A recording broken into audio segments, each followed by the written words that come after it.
হে দোস্ত এইডালেদি electric scooter charge দিয়া হয় আৰু আপোনালোকে যদি তেল নভৰোৱা ইলেক্ট্ৰিক স্কুটাৰ কিনিম বুলি ভাবিছে এই ভিডিঅ'টো A to Z চাওক কাৰণ মই আহিছো এথাৰ শ্বৰুম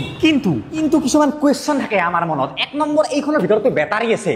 তো যেনেকৈ আমাৰ মোবাইল ফোনৰ বেটাৰী 2-3 বছৰ পিছত অলপ বেয়া হৈ যায় হেল্থটো কমি যায় এইখনৰো হেল্থটো কমি যাব নেকি যদি হেল্থটো কমি যায় এইখন কি পেলাই দিব লাগিব নেকি নালাগে কাৰণ 70% বেটাৰী হেল্থ যদি 8 বছৰ নহওঁতে হয় নহলে 80,000 কিলোমিটাৰ নহওঁতে নতুন বেটাৰী দি দিয়ে এথাৰে মানে আপুনি ফোনৰ বেটাৰী হেল্থ চোৱাৰ দৰে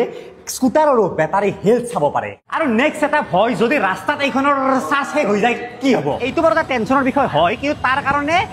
4,300টা এনেকুৱা এথাৰৰ নিজা ইলেক্ট্ৰিক চাৰ্জিং পইণ্ট গোটেই